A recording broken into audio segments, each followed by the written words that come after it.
Assalamualaikum warahmatullahi wabarakatuh. Berjumpa lagi dengan Bu Nova. Salam sejahtera untuk kita semua. Adik-adik, pertemuan kali ini kita akan memberikan feedback pada beberapa pertanyaan yang Anda berikan di minggu lalu. Oke, tanpa berpanjang lebar, marilah kita coba lihat pertanyaan tersebut. Oke adik-adik, setelah kita sortir semua pertanyaan, ternyata ada beberapa pertanyaan yang memiliki pertanyaan yang hampir sama. Nah, setelah itu kami identifikasi. Jadi ada 3 jenis pertanyaan yang ada. Yang pertama adalah seputar erosi, yang kedua seputar hidrologi, dan yang terakhir adalah pertanyaan-pertanyaan yang cukup unik dan sedikit berbobot. Nah, itu jadi ada beberapa kriteria. Nah, untuk lebih jelasnya, mari coba kita lihat pertanyaan-pertanyaan yang berhubungan tentang erosi terlebih dahulu. Oke, pertanyaan pertama seputar erosi. Ini saya gabung jadi satu, yaitu apakah kiat-kiat yang bisa dilakukan untuk mencegah erosi, dan apakah erosi tersebut akan meningkat dengan segala aktivitas manusia. Nah, coba kita dengarkan apa jawaban dari Pak Z. Assalamualaikum, kita berjumpa kembali dalam diskusi ya, materi kuliah TKSL ya. Kebetulan ini kita mulai bicara tentang erosi. Sebagai pengantar, ini perlu saya sampaikan bahwa kenapa mereka yang belajar di bidang pertanian itu perlu mempelajari erosi dan cara pengendaliannya, karena kita tahu bahwa salah satu ancaman terhadap kelestarian sumber daya lahan ya, itu adalah dalam bentuk erosi ya. Terlebih kalau kita kaitkan ini dengan kegiatan pertanian, kita tahu bahwa kegiatan pertanian itu pada prinsipnya dalam pengertian konvensional ya, itu adalah pemanfaatan sumber daya lahan dan sumber daya hayati ya, dalam bentuk kegiatan budidaya tanaman dengan atau tanpa hewan ya, yang dilakukan untuk meningkatkan kesejahteraan pelakunya atau kesejahteraan umat manusia. Nah, karena kita melakukan sesuatu terhadap sumber daya lahan ya, maka di sana ada dampak positif dan negatifnya. Nah, dampak negatif yang terjadi itu salah satunya adalah menurunnya kualitas ya atau produktivitas sumber daya lahan ya akibat intervensi manusia. Nah, bentuk intervensi yang paling mudah kalau di bidang kita adalah kita mengolah tanah dan sebagainya ya. Dan mengolah tanah itu kadang-kadang diawali dengan kita membersihkan tumbuhan penutup atau vegetasi penutup ya, yang kemudian juga ini berdampak pada meningkatnya laju erosi ya, sehingga oleh karenanya maka kita perlu belajar tentang erosi dan dampaknya serta upaya untuk pengendaliannya. Nah, upaya pengendaliannya ini yang kita maksud dengan konservasi ya. Nah, coba diulangi tadi pertanyaannya yang pertama ya. Jadi apa saja kiat untuk mengurangi erosi, dan apakah kegiatan manusia itu dapat meningkatkan laju erosi? Betul. Nah, kalau kita mempelajari ya proses terjadinya erosi ya, itu kalau saudara baca pada buku-buku tentang konservasi ya, misalnya yang paling tua itu buku Soil Conservation, Soil and Water Conservation yang ditulis oleh Bennett dan sebagainya ya, itu di sana dijelaskan bahwa erosi itu ada 2 macam. Erosi yang diakibatkan oleh gejala alam biasa ya, biasanya disebut erosi alam atau erosi geologi atau geological erosion ya. Ini adalah proses alamiah yang terjadi yang menyebabkan sebagian dari tanah itu akan terkikis. Namun kalau yang proses alami ini, pengikisan tanah yang terjadi secara alami itu biasanya akan imbang nanti nilainya dengan proses pembentukan tanah, sehingga secara prinsip proses erosi geologi atau proses erosi alamiah ini dianggap sebagai hal yang tidak bisa terelakkan, dan itu bukan dianggap sebagai problem karena jumlah tanah yang nanti terbuang dari tempat aslinya ke tempat yang lebih rendah itu seimbang dengan jumlah tanah yang terbentuk dan nanti masuk ke tempat terjadinya erosi itu. Jadi istilahnya tidak merugikan. Nah, manakala manusia kemudian telah melakukan intervensi ya dengan melakukan budidaya tanaman ya, membersihkan vegetasi penutup untuk melakukan budidaya, maka secara tidak langsung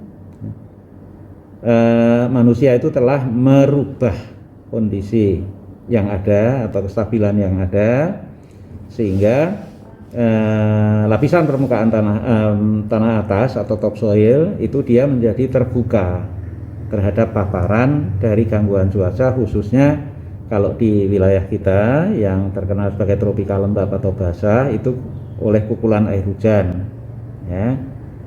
Nah, proses yang seperti ini, proses erosi yang terjadi karena pengaruh intervensi manusia ini disebut proses erosi dipercepat atau accelerated erosion di dalam bahasa Inggris, atau man-made erosion. Nah, selanjutnya yang kita maksud dengan istilah erosi ya dalam perjalanan mata kuliah ini selanjutnya itu adalah man-made erosion, bukan natural erosion atau geological erosion.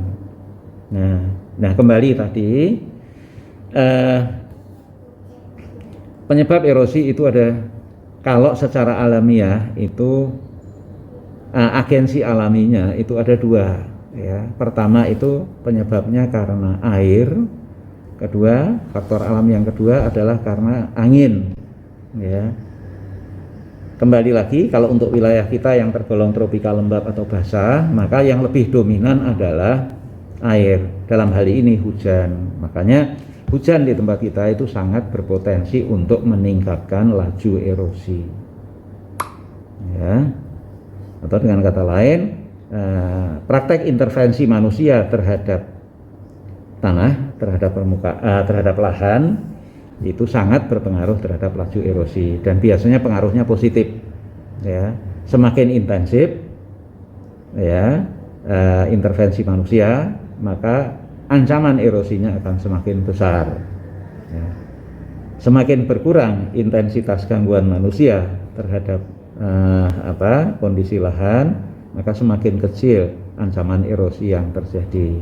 Namun karena kita tahu bahwa kegiatan budidaya pertanian itu adalah masih merupakan mata pencaharian mayoritas bangsa Indonesia, artinya kita tidak bisa mengelakkan hal ini. Oleh karenanya maka dilakukan upaya untuk mengendalikan laju erosi yang terjadi. Oleh karenanya maka sebenarnya pengertian konservasi itu adalah bagaimana mengendalikan laju erosi yang terjadi sehingga laju erosi yang terjadi itu tidak berlebihan, walaupun lahan itu terpaksa memang kita gunakan untuk, katakanlah dalam hal ini budidaya tanaman.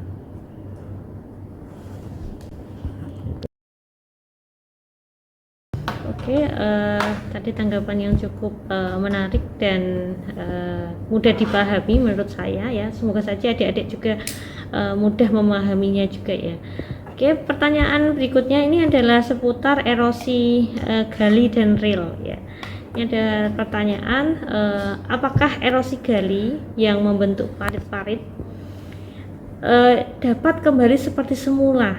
Ya, itu pertanyaan pertama. Nah, pertanyaan yang kedua, apa sih perbedaan mendasar antara erosi gali dan erosi rill? Monggo Pak Z, jawabannya seperti apa? Baik, saya ulang ya inti dari pertanyaannya. Yang pertama mungkin ya saya balik ini, apa perbedaan yang utama atau perbedaan yang paling tampak dari rill erosion dengan gali erosion ya.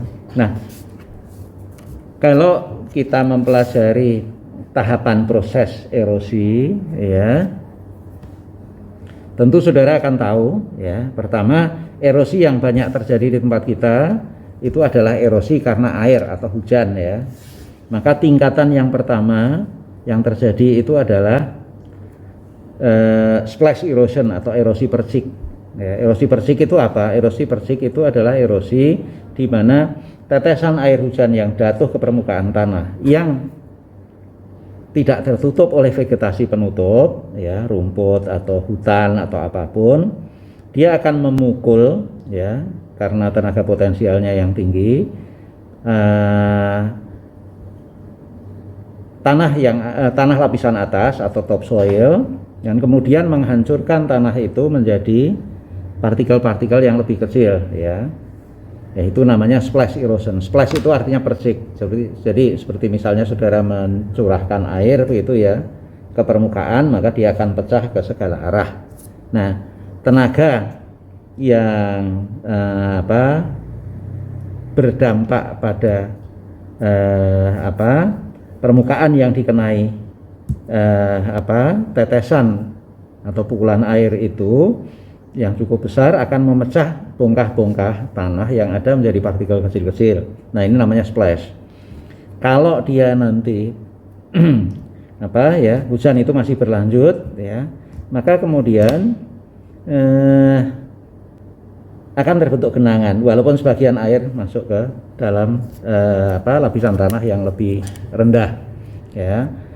Begitu ada genangan, maka tanah hasil partikel-partikel tanah hasil pelepasan tadi itu nanti dia akan terangkut ke tempat-tempat yang tidak jauh dari tempat asalnya, sehingga pada saat kering nanti akan membentuk beberapa garis-garis tipis, ya, yang nanti di situ di dekat garis itu akan terdampar lah, katakanlah partikel tanah dari mulai yang kasar sampai yang halus. Nah, lapisan ini kalau kita lihat pada saat kering itu seperti lembaran-lembaran begitu, makanya dia disebut sheet erosion atau erosi lembaran. Nah, tingkatan setelah ini itu adalah terjadi penggerusan, ya, lapisan tanah atas, ya. Pengerusan itu bisa membentuk cekungan yang berbentuk V maupun U, ya, tergantung pada keadaan tanahnya. Nah, kalau cekungan itu masih kecil, maka dia disebut erosi alir atau rill erosion, ya. Saudara ingat ungkapan rill itu kalau kita bicara mesti punya bayangan itu jalan kereta api. Rill itu kan kalau kita lihat di gambar pemandangan atau apa itu kan kecil gitu, ya, mendelujur panjang gitu. Nah, beda dengan gali. Gali itu sama-sama membentuk alur, ya, tapi alurnya itu cukup lebar dan dalam, ya. Jadi kalau rill itu dia membuat cekungan seperti parit kecil, tapi kalau gali itu ukurannya besar, ya. Maka gali ini adalah tingkatan yang paling besar dari proses terjadinya erosi, ya. Jadi intinya itu hanya beda ukuran saja. Nah, prosesnya terjadi rill dan gali itu secara mekanismenya itu adalah adanya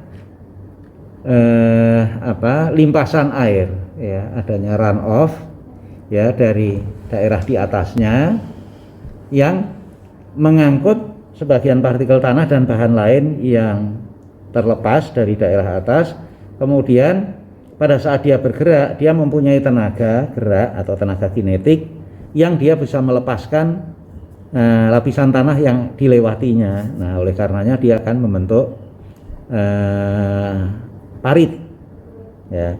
Kalau dia ukurannya sangat besar alirannya, ya, maka bentuk kikisannya akan lebih menganga lebar, bisa berbentuk V besar atau U besar, tergantung pada sifat tanahnya, ya. Nah, kalau yang besar itu kemudian disebut sebagai gali. Nah, gali itu biasanya ukurannya kalau relatif, ya, dia dikatakan gali itu kalau sudah ukurannya mendekati ukuran postur tubuh manusia, ya. Kalau alur, ya, atau parit itu kan saudara tahu, ya, yang namanya parit atau selokan itu lebar maupun dalamnya itu biasanya tidak terlalu besar, ya. Tapi kalau gali, ya, itu lebar dan dalamnya cukup besar. Jadi ibaratnya manusia pun bisa, kalau berdiri di dasarnya itu bisa tenggelam, ya, dibandingkan dengan permukaannya, ya, itu namanya gali. Nah, kemudian ada pertanyaan lagi, ya, apakah gali yang sudah terjadi itu bisa diperbaiki? Bisa. Direhabilitasi? Bisa. Tapi ingat, pengertian rehabilitasi atau perbaikan di sini bukan kemudian menutup, ya, celah yang terjadi. Kalau menutup celah yang terjadi bisa, tapi sebenarnya secara hitungan ekonomi itu sangat berat biayanya.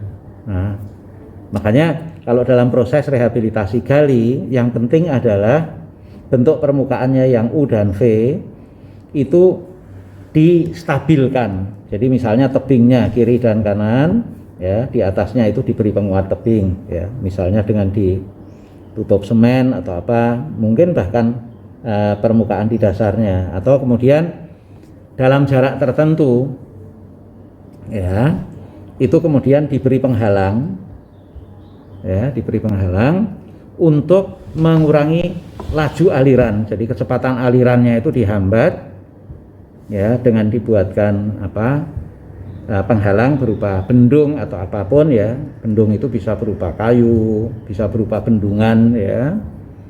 Ya, itu tujuannya apa? Dia itu menurunkan kecepatan aliran, sehingga dengan diturunkannya kecepatannya maka tenaga kinetiknya juga akan sangat berkurang. Bahkan secara relatif, kalau di lapangan itu kita mengatakan bahwa resiko kerusakan yang ditimbulkannya itu menjadi nol. Nah, jadi itu yang dilakukan biasanya untuk rehabilitasi atau memperbaiki gali, tapi bukan menutup kembali gali itu, gitu ya. Kecuali memang menutup gali itu ditujukan untuk satu maksud yang memang sangat diperlukan. Tapi biasanya kalau dalam konservasi tidak. Tapi tebingnya biasanya kita beri penguat, bisa diberi dengan tanaman penguat tebing, ya, yang perakarannya kuat. Kemudian tepinya, ya, atau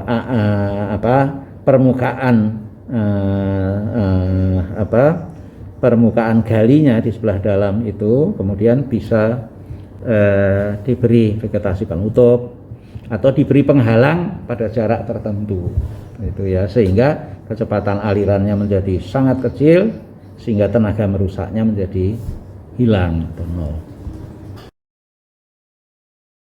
Oke, cukup menarik sekali pembahasan tentang erosi gali dan rill, ya. Kita tahu sendiri bahwa erosi gali itu artinya adalah jurang, ya, dan rill itu parit. Jadi parit itu sebenarnya adalah jurang versi mini, ya. Ya, jadi kalau dibiarkan nanti lama-lama akan membesar. Jadi memang kalau kita pikirkan secara logika, ya memang gali adalah versi besar daripada rill.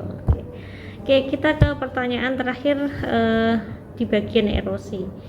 Ya, ini ada pertanyaan tentang apa saja sih dampak dari erosi tanah tersebut. Oke, kita coba dengarkan. Iya, baik. Ini pertanyaan yang bagus, ya. Ini pertanyaan istilahnya strategis kalau saya bilang. Pertanyaannya itu kalimatnya singkat, apa saja dampak erosi, itu ya. Cukup singkat, tapi jawabannya cukup panjang. Ya.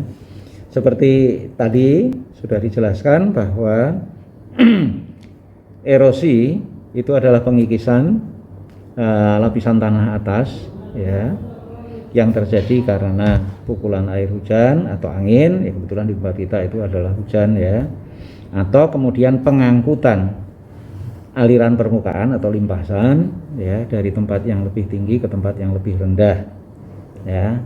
Nah, karena ini kita tahu bahwa erosi itu tahapannya secara garis besar itu adalah pertama pemecahan bongkah tanah, ya, menjadi partikel yang lebih kecil, ya. Jadi bongkah tanah itu karena kena pukulan air hujan, dia terpecah menjadi partikel kecil-kecil. Kemudian yang kedua, kalau proses hujannya berlanjut, ya, akan terjadi genangan air, dan air punya kecenderungan untuk mengalir ke tempat yang lebih rendah. Ada proses namanya pengangkutan. Nah, proses erosi pengangkutan ini biasanya itu dilakukan oleh limpasan air ya, atau runoff ya. Artinya kalau air itu mengalir, dia punya kecepatan ya, maka di situ akan muncul tenaga kinetik ya. Kalau secara fisika kan kita tahu ya, E itu sama dengan setengah mv kuadrat. Artinya apa ya, tenaga kinetik yang dimiliki oleh suatu aliran ya itu berbanding lurus dengan massa air yang bergerak, atau massa yang bergerak itu baik air maupun bahan-bahan yang terangkut, dan dikalikan dengan kuadrat dari kecepatan alirannya. Itulah tenaga yang dimiliki ya. Bisa kita bayangkan, semakin tinggi kecepatan, kalau kecepatannya naik 2 kali lipat walaupun massanya tetap ya, maka tenaganya menjadi 4 kali lipat dari semula karena pangkat 2 atau kuadrat. Nah, kemudian setelah pengangkutan, nanti pada saat dia mengalir ya, nanti dia lama-kelamaan tenaganya itu akan semakin berkurang karena kelandaian tempat dan sebagainya atau hambatan vegetasi, dan dia akan berhenti di satu saat di satu tempat ya. Di situ ada pengendapan atau sedimentasi ya. Nah, atas dasar 3 mekanisme ini, maka saudara sudah bisa membayangkan apa yang terjadi, apa bentuk-bentuk apa atau dampak-dampak yang terjadi akibat erosi ya. Pertama, pengikisan lapisan tanah atas ya. Kalau lapisan tanah atas itu terkikis kemudian terangkut ke tempat yang lebih rendah, maka apa yang terjadi? Lapisan tanah atas di tempat hulu, di tempat awal terjadinya erosi ya, itu akan semakin berkurang. Kalau itu semakin berkurang, padahal kita tahu bahwa topsoil atau lapisan tanah atas itu adalah lapisan tanah atas yang paling kaya unsur hara ya. Dengan berkurangnya lapisan atas karena erosi, maka ketersediaan unsur hara yang ada berkurang, atau dengan kata lain, produktivitas atau tingkat kesuburannya kawasan hulu itu akan semakin berkurang ya. Kemudian yang kedua, pada saat dia terangkut ya, apa yang terjadi ya? Kalau tadi pada saat awal, di mana proses awal terjadi erosi, proses erosi percik itu terjadi ya, itu kita katakan bahwa itu proses erosi in situ atau on site. Nah, proses erosi tidak hanya berhenti hanya di tempat awal dia terjadi, tapi pada saat kemudian terjadi aliran air ke bawah atau limpasan ya, maka dia juga, kalau bahasa Jawa itu ada peribahasa mengatakan kriwian dadi grojokan ya. Apabila hujan itu terus terjadi, vegetasi penutup tanah di kawasan hulu itu berkurang, maka pada saat air mengalir ke bawah ya, volume tanah airnya akan semakin bertambah ya, kecepatannya juga akan semakin bertambah, daya rusaknya juga akan bertambah. Maka di sini kemudian terjadi penggerusan tanah yang lebih serius, yang lebih besar ya. Nah, saudara bisa bayangkan, maka dia akan mulai terjadi nanti sheet erosion atau erosi lembaran, kemudian rail ya. Kalau dia lebih miring dan tanahnya lebih terbuka, maka bisa saja terjadi gali. Kalau yang paling parah nanti akan terjadi landslide atau longsor. Nah, kemudian di bagian yang paling bawah atau hilir akan terjadi sedimentasi. Nah, pada saat terangkut ya, ini artinya apa? Tenaga perusaknya itu semakin tinggi ya. Berarti ini juga bisa melanda lahan-lahan pertanian dan sebagainya ya. Kemudian pada saat terjadi pengendapan, mungkin itu masuk ke dalam waduk atau bendungan atau sungai, saluran irigasi ya, maka akan terjadi pendangkalan. Kalau terjadi pendangkalan, apa yang terjadi? Kualitas airnya akan semakin berkurang ya, kemudian makhluk hidup yang hidup di air itu juga kualitas airnya akan semakin berkurang, maka dia terganggu. Dan tidak saja itu, akibat pendangkalan ini maka ketersediaan sumber daya air yang ada di tempat yang dilalui itu akan semakin terancam. Kalau itu waduk, maka waduk itu akan menjadi cepat dangkal, berarti daya tampungnya berkurang. Ya, kemudian pada saat pengangkutan ini terjadi yang namanya proses banjir bandang. Jadi dampak erosi itu bisa terjadi kalau di daerah hulu, tengah, dan di daerah hilir itu bentuknya berbeda. Jadi dari yang sifatnya sempit di atas, kemudian semakin melebar dan meluas di daerah di bawahnya. Ya. Tidak saja bisa mengurangi kesuburan, tapi bahkan mungkin, mohon maaf, lapisan tanah atas itu bisa hilang sama sekali. Artinya apa? Lahan yang tadinya layak untuk budidaya tanaman, kemudian tinggal batuan induk sehingga dia tidak bisa lagi ditanami. Ya. Nah, kemudian kalau dia sampai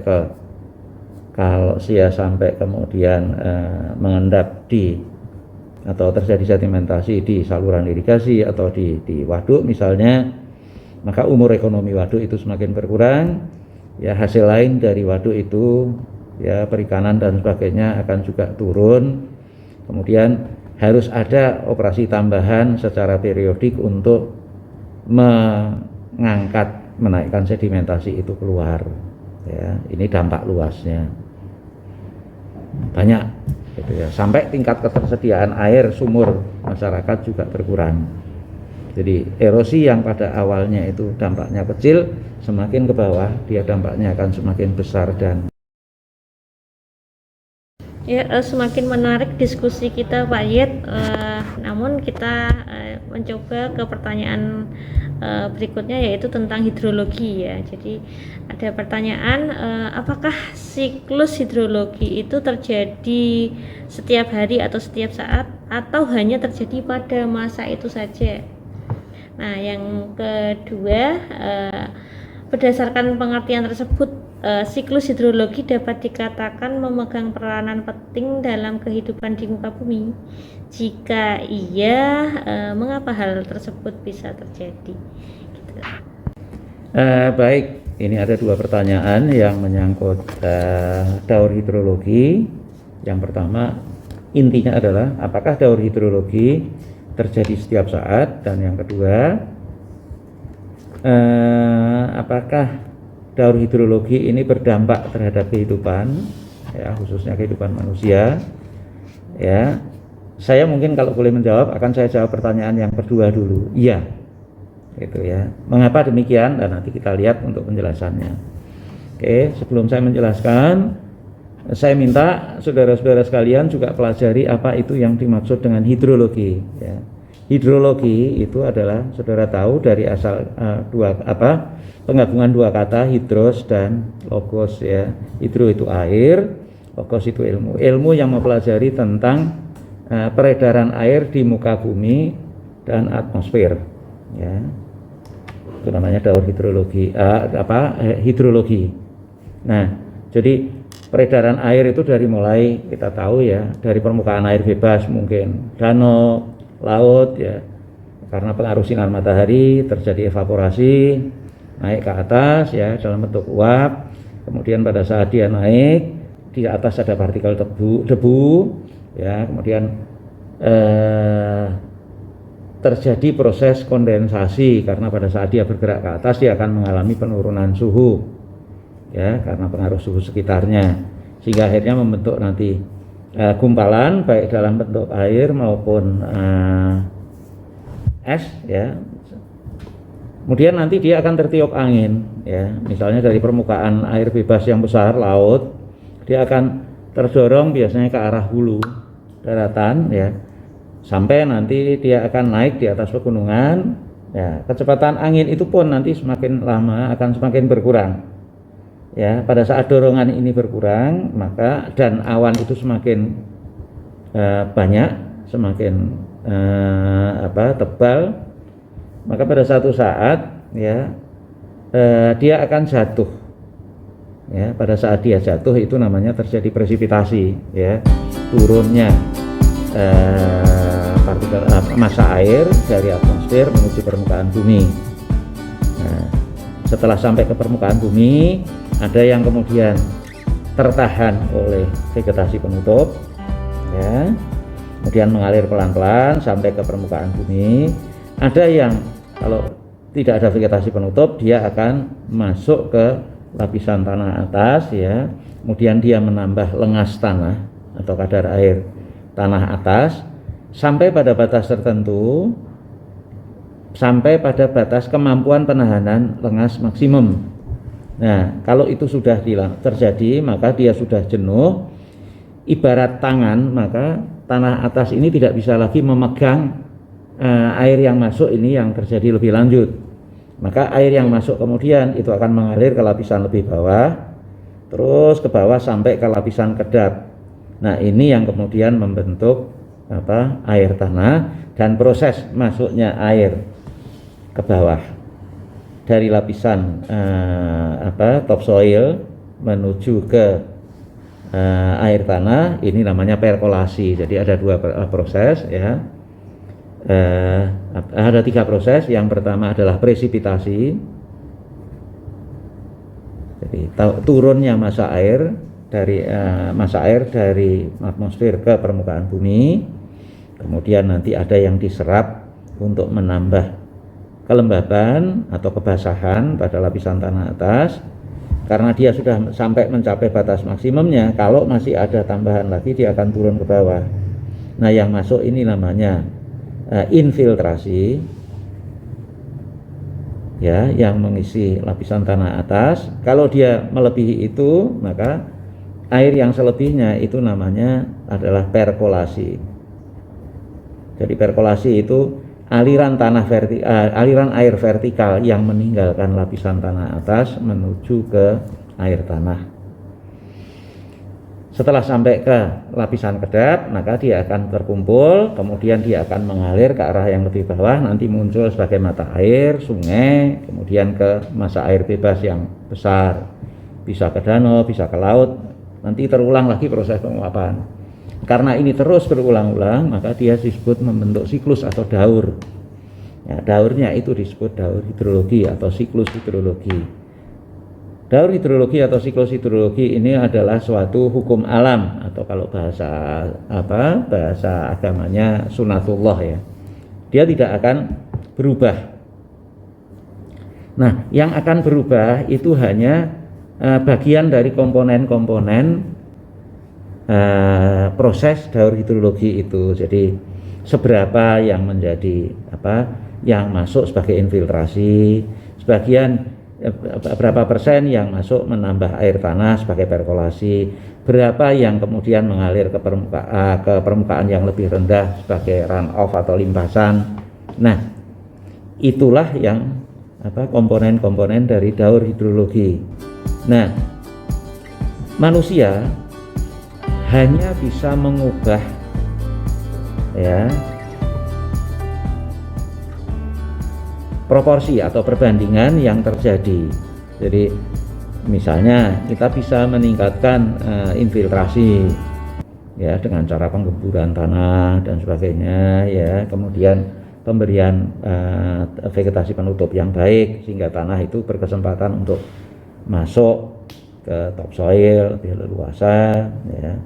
Kemudian kalau perakaran tanaman yang besar, ya, dia akan menahan sebagian air, kemudian dilepaskan pelan-pelan ke tempat yang lebih rendah, ya, ada fungsi regulasi di sini. Nah, dengan demikian maka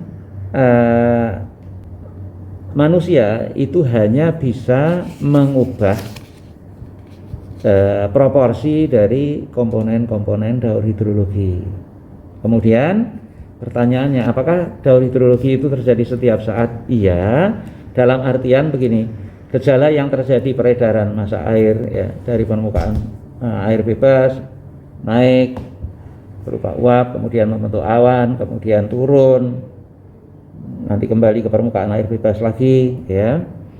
Nah, Ini itu adalah keniscayaan atau hukum alam atau sunatullah yang terjadi. Lah wilayah rentang alam di mana itu terjadi secara lengkap itu disebut sebagai daerah aliran sungai atau das. Jadi kalau saudara nanti belajar apa itu daerah aliran sungai, secara prinsip sebenarnya das itu adalah suatu ukuran wilayah dari mulai hulu sampai hilir ke permukaan air bebas, di mana satu daur hidrologi itu terjadi secara lengkap, ya. Dan ini hal yang memang keniscayaan yang selalu terjadi. Tanpa ada daur hidrologi nggak akan ada kehidupan, ya. Makanya pertanyaan kedua ini saya ulang lagi, saya jawab, apakah daur hidrologi berpengaruh terhadap kehidupan? Iya, ya. Tanpa ada daur hidrologi maka tidak ada air tanah, ya. Kemudian tidak ada sumur artesis, tidak ada sungai, maka manusia tidak akan bisa memperoleh air. Ya, kalau manusia tidak bisa memperoleh air, jangankan manusia, peradaban yang ada di situ pun akan runtuh. Ya, bagaimana dengan makhluk hidup yang lain, tumbuhan, hewan, ya. Hewan lebih ketergantungannya pada air itu lebih besar, ya, dan dia kemampuan untuk memperoleh airnya terbatas. Tumbuhan lebih terbatas lagi karena tumbuhan tidak bisa bergerak, ya. Kalau dia tidak diliwati air atau perakarannya tidak bisa mencapai air, maka dia tidak akan bisa hidup. Jadi kalau kita mengatakan bahwa air itu adalah merupakan bagian pembentuk kehidupan, maka daur hidrologi pun demikian. Kalau tidak terjadi daur hidrologi, maka kehidupan itu tidak akan bisa dipertahankan, baik itu manusia, hewan maupun tumbuhan.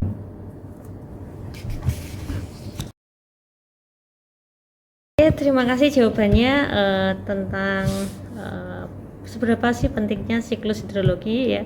Siklus hidrologi adalah merupakan keniscayaan, ya, terjadi secara alami dan memang sangat bermanfaat dan bahkan itu penting sekali terhadap kehidupan kita sebagai makhluk hidup di bumi. Oke, pertanyaan terakhir tentang siklus hidrologi. Ini ada pertanyaan tentang tanah memiliki batas penyimpanan, ya. Lalu bagaimana proses dalam banjir air surut dan setelah banjir? Apakah hal tersebut berdampak pada penurunan kualitas tanah? Oke, seperti apa jawaban dari Pak Z? Monggo silahkan. Baik, pertanyaan yang baik ini, ya.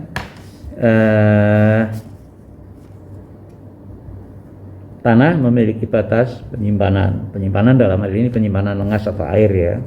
Kemudian saat terjadi banjir dan kemudian surut, apakah surutnya banjir itu bisa berpengaruh terhadap kualitas tanah? Iya. Nah, jawaban singkatnya demikian. Mengapa demikian? Nah, kembali kita ke pokok persoalan, ya. Kalau kita bicara persoalan yang berkaitan dengan sumber daya air di suatu wilayah, ya, itu umumnya terbagi atas dua macam. Ya, kalau bahasa Inggris itu flood and drought, ya. Banjir dan kekeringan. Banjir itu kapan? Umumnya biasanya terjadi pada musim penghujan atau pada saat awal kemarau atau saat akhir musim penghujan, intinya setelah puncak musim penghujan. Kemudian drought atau kekeringan itu biasanya pada saat musim kemarau. Nah, kalau saudara bicara tadi tentang daur hidrologi dan das, ya, maka secara prinsip bisa dikatakan apabila daur hidrologi yang berlangsung di suatu daerah aliran sungai itu baik, ya, maka proses terjadinya banjir dan kekeringan, kalau toh itu terjadi, itu tidak dalam bentuk yang ekstrim, ya, tapi biasanya karena dampak buruk dari perilaku manusia, misalnya pembalakan hutan, ya intinya kita itu sering membersihkan permukaan tanah hutan dari vegetasi penutup dan sebagainya, kemudian tegaan tanaman hutan, maka sehingga fungsi regulasi pada ekosistem hutan itu hilang. Ya, kemudian tanah lereng kita tanami dengan tanaman-tanaman semusim yang pada saat-saat tertentu, ya itu tidak memiliki cover atau selimut untuk pelindung permukaannya, ya maka resiko terjadinya banjir bandang ya pada musim penghujan dan terjadinya kemarau pada musim kemarau, terjadinya kekeringan pada musim kemarau itu semakin besar, ya. Nah, kalau dalam kacamata pemahaman hidrologi, ya banjir dan kekeringan itu bisa diibaratkan sebagai dua sisi dari mata uang. Kalau kondisi daerah aliran sungai itu atau kondisi konservasinya itu tidak baik, ya jalan yang mudah untuk mengetahui apakah das itu cukup baik, ya misalnya vegetasi penutupnya di kawasan hulunya seperti apa, kemudian penggunaan lahannya di kawasan tengah seperti apa dan di hilir seperti apa, itu bisa saudara amati dengan adanya sungai yang ada di das itu. Kalau sungai di das itu pada musim kemarau itu airnya sedikit atau bahkan kering, tidak ada airnya, kemudian pada saat musim penghujan airnya banyak bahkan sampai melimpah ke kanan kiri, itu sudah jelas bisa dikatakan bahwa fungsi vegetasi penutup yang ada di daerah hulunya itu jelek atau rendah, ya. Kalau vegetasi penutup di daerah hulunya baik, maka perubahan debit sungai, kemudian kejernihan, ya itu akan semakin nampak, kemudian resiko banjir bandang yang terjadi juga semakin sulit, atau semakin kecil gitu ya. Jadi dengan mengamati sungai, perbedaan airnya, ya jernih atau keruhnya, debitnya, itu kita sudah bisa menilai ya kondisi vegetasi penutup yang ada di daerah hulu itu seperti apa. Nah, kalau kemudian di satu wilayah terjadi banjir dan kemudian surut, apa yang terjadi? Pada saat banjir itu kan yang terangkut tidak hanya yang ada itu tidak hanya air, tapi ada partikel tanah, ya yang terangkut. Kemudian juga bahan-bahan lain yang mungkin terbawa dari daerah di atasnya atau daerah hulunya, ya. Nah, partikel-partikel tanah yang terangkut ini pada saat dia surut itu nanti akan menutupi permukaan tanah. Dalam batas-batas tertentu, partikel-partikel tanah ini karena kandungan haranya besar, maka dia menambah hara. Tapi dalam keadaan yang lain, ya, partikel yang relatif ukurannya ini lembut, itu kadang-kadang menutup pori-pori tanah, sehingga kemampuan infiltrasi laju infiltrasi di wilayah yang ada endapannya itu akan menjadi semakin berkurang. Maka kualitas tanahnya itu sedikit banyak juga akan terpengaruh. Jadi misalnya ketersediaan air tanahnya itu biasanya kemudian berkurang, maka dia harus dibersihkan. Tapi pada tempat-tempat tertentu memang misalnya ya di lembah, contoh itu kalau menurut catatan sejarah dulu dikatakan bahwa masa Mesir kuno itu mengalami kejayaan justru karena sektor pertaniannya bagus, karena dia bisa mengelola banjir yang secara periodik terjadi pada sungai Nil, ya itu di kawasan bawahnya itu justru menyebabkan lumpur yang di bawahnya ini menyuburkan tanah. Maka tanah yang kemudian terkena luapan banjir itu biasanya digunakan untuk budidaya tanaman gandum dan sebagainya yang cukup subur. Tapi kalau kita bicara misalnya ini nanti melewati permukaan kemudian air sungai ini masuk ke danau atau ke sungai dan sebagainya, dia akan menambah kekeruhan, dia akan menurunkan kualitas air sungai. Jadi